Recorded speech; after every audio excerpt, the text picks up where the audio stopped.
you gotta do is read a book, open up the cover and take a look. Hello, boys and girls. I'm so happy to be here with you. My name's Joann Wallace, and I used to be a teacher here in Monrovia, so I am so happy to be here to read to you because it's one of the things I love to do. And my special book today is called The 7 Silly Eaters. And as you can see, the pictures around the title is what captured my attention to this book. They are just adorable. The author of The 7 Silly Eaters is Mary Ann Hoberman, with Marla Frazee, who is the illustrator. She drew all these great pictures. So 7 Silly Eaters, that's a big family. Let's find out what these silly eaters do. The 7 Silly Eaters. Not so long ago, they say, a mother lived, just like today. Mrs. Peters was her name. Her little boy was named the same. Now Peter was a perfect son in every way, except for one. When Peter was just 1 year old, he did not like his milk served cold. He did not like his milk served hot. He liked it warm, and he would not drink it if he was not sure it was the proper temperature. Little poems there, aren't they? Matching words. But Mrs. Peters did not mind. She was a mother sweet and kind. And when his milk spilled on the floor, she patiently prepared some more. She'd take the bottle from the shelf and chuckle softly to herself. What a silly sort of eater is my darling baby Peter. Oh, look at this picture. Oh, here comes another one. When Peter had not yet turned 2, another baby, sweet and new, was born, dear Lucy, small and fair, with big blue eyes and curly hair. But not long before this child was grown, she had opinions of her own. An opinion is her own thought. Of what she'd eat and what she'd not. She hated milk, both cold and hot. And warm was worst of all. Instead, whenever Lucy dear was fed, she bellowed for pink lemonade. Not from a can, oh no, homemade.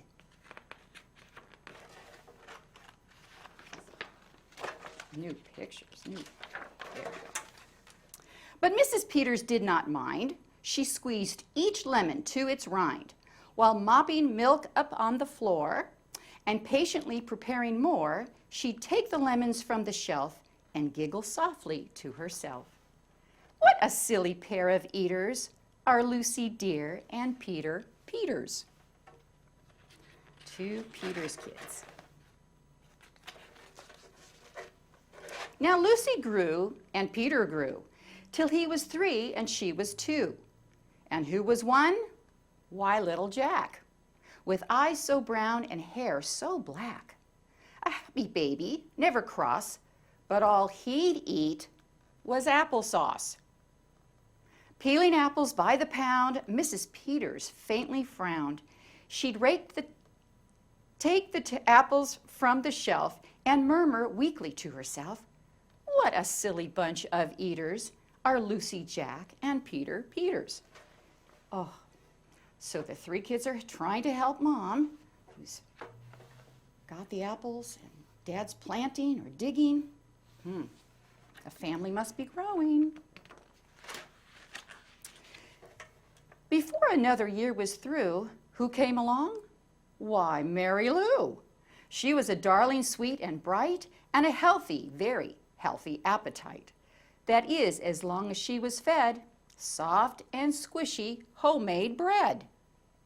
Poor Mrs. Peters not to rest, but still she did her very best.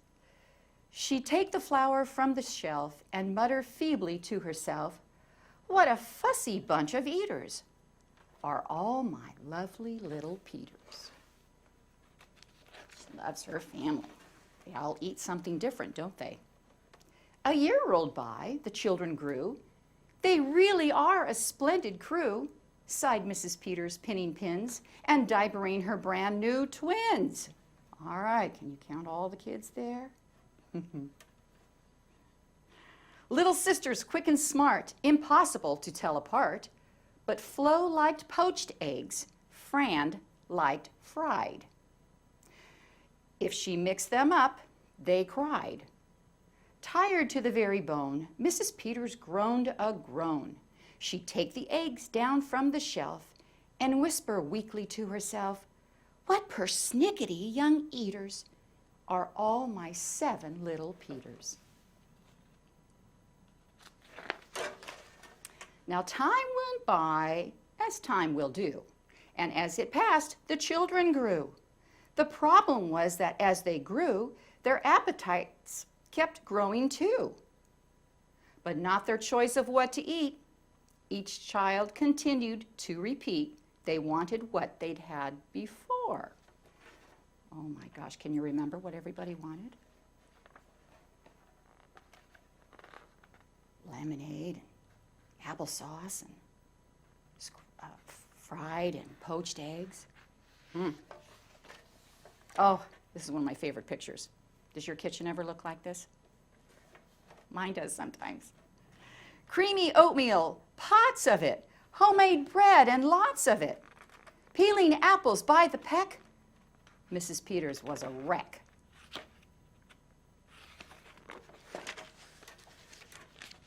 She wiped her brow and heaved a sigh. Another year was passing by. In fact, she realized with sorrow her birthday would arrive tomorrow. Dearily, she shook her head and wearily went up to bed. She's got a birthday coming up. Must be their bedroom. So thought the children had forgot. She thought the children had forgot her special day, but they had not. A crack of dawn, they all began to carry out their secret plan. Mrs. Peters would be fed a birthday breakfast in her bed. A breakfast made of all the foods that kept them in such happy moods.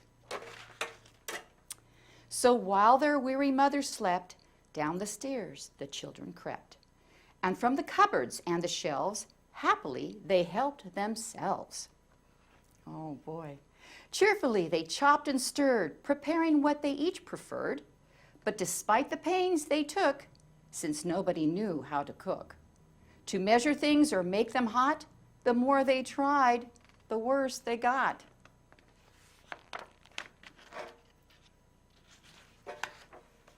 First, Mac's oatmeal turned out lumpy, which made poor Mac turn grim and grumpy.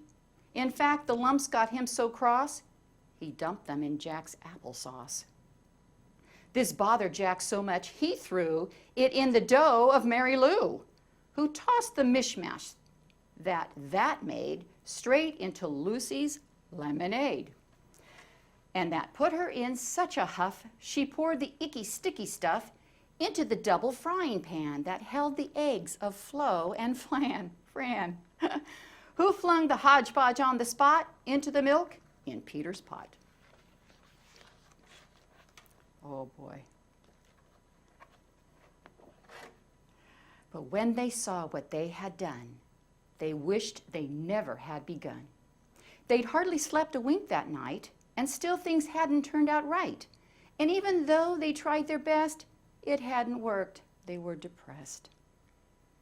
They'd be in trouble too, unless they found some place to hide the mess. The oven seemed the perfect spot. They all forgot. It still was hot. They stuck the pot inside, and then they all went back to bed again.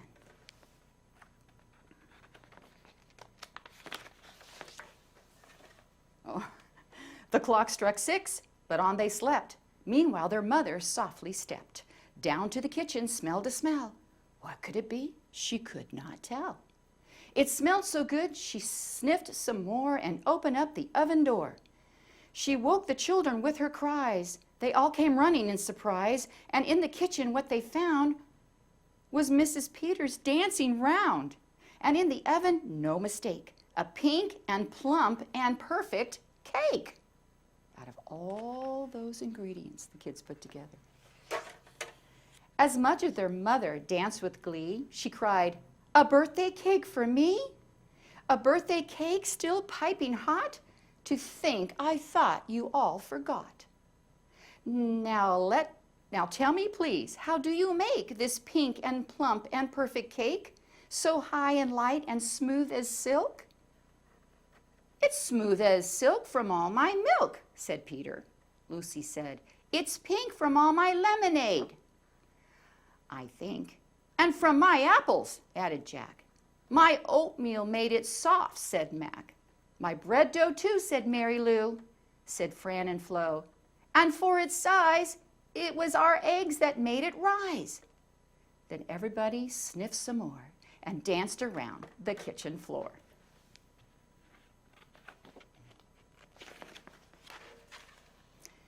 They put the cake upon a dish and lit the candles. "Make a wish," the children cried, "before you blow." And Mrs. Peters did just so. And what is more, her wish came true, as birthday wishes always do.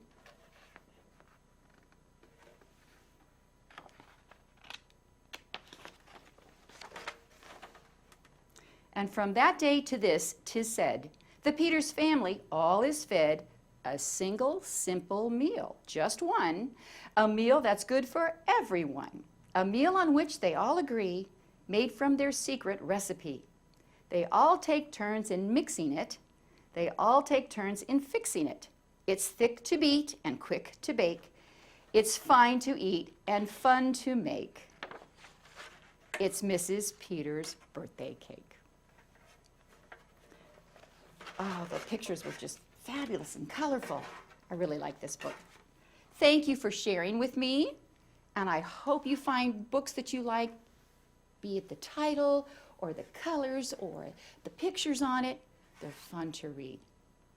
Thank you. Bye-bye. All you gotta do is read a book, open up the cover and